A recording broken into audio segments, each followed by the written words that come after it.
শুভ সকাল বন্ধুরা, আমি নূপুর শাহ কল্যাণপুর, ঢাকা, বাংলাদেশ থেকে বলতেছি। আমি এখন তৈরি করে নিচ্ছি এক মজাদার নাস্তার রেসিপি। সাথেই থাকো, দেখতেই থাকো। এখানে নিয়েছি ব্রেড আর কলা, চিনি আর দুটো ডিম, আর নিয়েছি অল্প পরিমাণ গুঁড়া দুধ। আমি এখানে ব্রেডের চারপাশের যে শক্ত অংশটা থাকে সেই অংশটা নিয়েছি। এখন সবগুলো উপকরণ দিয়ে ভালো করে এখানে মেখে নেব।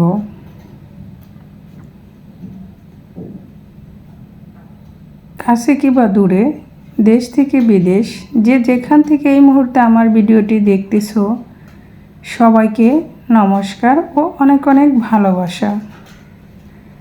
নতুন পুরাতন বন্ধু সবাইকে অনেক অনেক ধন্যবাদ ও ভালোবাসা দিয়েই শুরু করছি আমার আজকের এই মজাদার নাস্তার রেসিপিটা।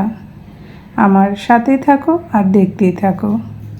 আমি ভালো করে এটাকে চটকিয়ে নিয়েছি। চটকানোর পর এখানে দিয়ে দিচ্ছি, আর এখানে দিয়ে দিলাম আমি অল্প পরিমাণ সুজি।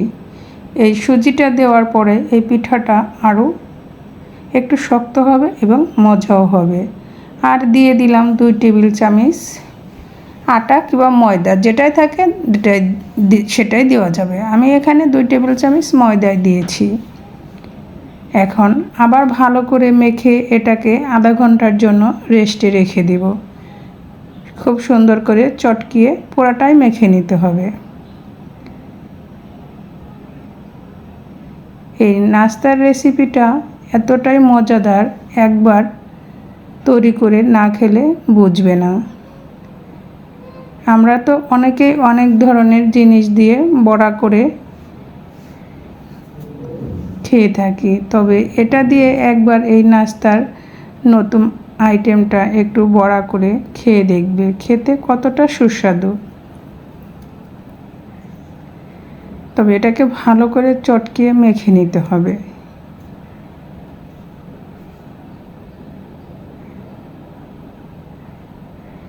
এভাবে ভালো করে মেখে নিয়ে এটাকে আধা ঘন্টার জন্য রেস্টে রেখে দিতে হবে,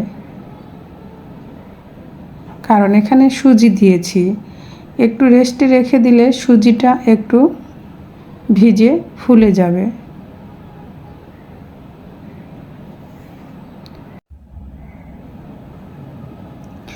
আমি চুলায় একটা কড়াই বসিয়ে নিয়েছি। কড়াইয়ে পরিমাণ মতো তেল দিয়েছি। তেলটা একটু ভালো করে গরম করে নিয়ে প্রত্যেকটা আমি ছোট ছোট করে বড়ার শেপে দিয়ে দিচ্ছি, কারণ এটাকে ছোট করে দিতে হবে, কারণ এটা ফুলে যাবে পরে।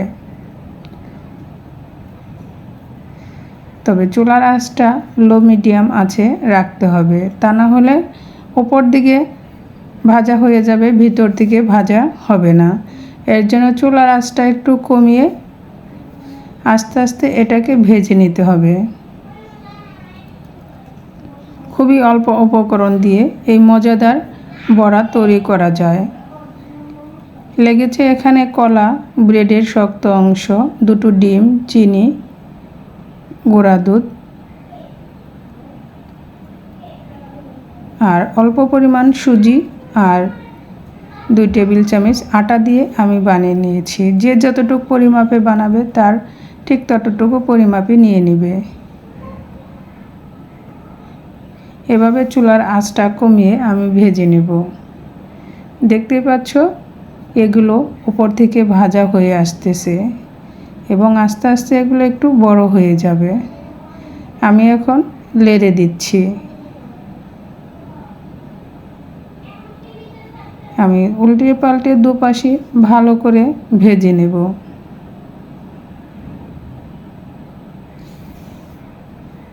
যদি আমার এই নাস্তার রেসিপিটা তোমাদের ভালো লাগে, প্লিজ ভিডিওটি দেখার শুরুতে একটা লাইক দিয়ে দেখবে।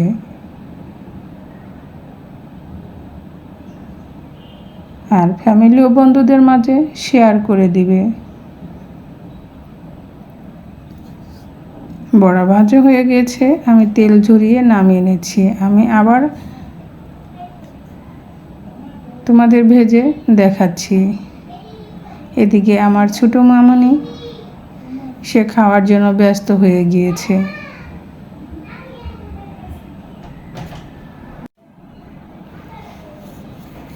আমি পরেরগুলোও সেম প্রসেসে এভাবে ভেজে নেব।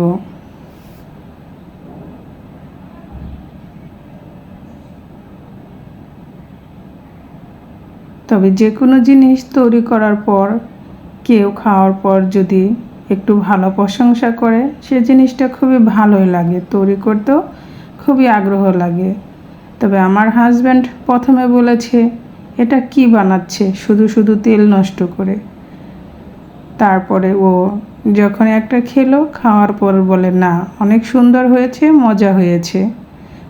তখন খুবই ভালো লাগলো। যখন বলেছিল তেল নষ্ট করে কি বানাচ্ছি, তখন একটু মনটা খারাপ হয়ে গিয়েছিল। কিন্তু খাওয়ার পরে ও যখন বলল না অনেক টেস্ট হয়েছে, তখন অনেক ভালো লেগেছিল। আমরা প্রত্যেকটা মেয়েরাই রান্নার প্রশংসা পেতে একটু ভালোই লাগে। যদি কেউ খেয়ে একটু প্রশংসা করে, তবে শুনতে অনেক ভালো লাগে।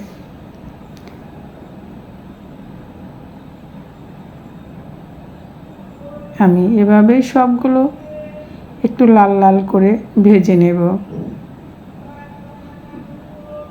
তবে চুলার আঁচটা কমিয়ে এগুলো ভেজে নিতে হবে, তা না হলে ভিতর থেকে কাঁচা থাকবে। আমার এই বড়ার রেসিপিটা কেমন হলো অবশ্যই আমাকে কমেন্টস করে জানাবে। আর নতুন বন্ধু যারা আমার পরিবারে আসতেছো, প্লিজ ভিডিওটি একটি ফুল ভিডিও দেখে আমার কমিউনিটিতে মেসেজ করে যাবে। আমি ঠিক 24 ঘন্টা পরে তোমাদের পরিবারও চলে যাব।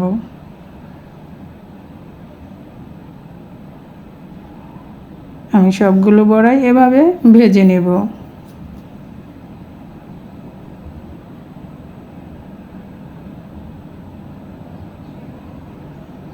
একটু লাল লাল করে এভাবে ভেজে চুলা থেকে নামিয়ে নেব।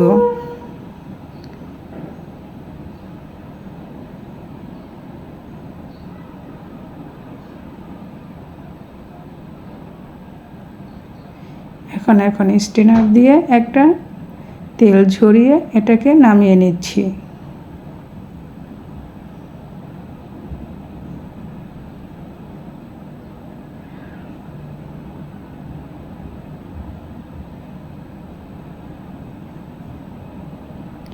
দেখতে পাচ্ছ কালারগুলো কতটা সুন্দর হয়েছে।